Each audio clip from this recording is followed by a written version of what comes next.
नमस्कार।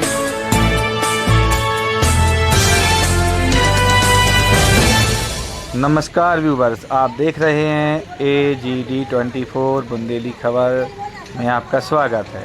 हम आपको ले चलते हैं ग्राम खौजाखेड़ी, जहां पर ओजस्विनी महाविद्यालय की BEd और DLEd के विद्यार्थियों ने गांव में साप्ताहिक सुरक्षा सप्ताह मनाया, जहां पर सभी ग्रामवासियों को स्वास्थ्य के प्रति, जल संवर्धन के प्रति और शिक्षा के प्रति, स्वास्थ्य के प्रति जागरूक किया।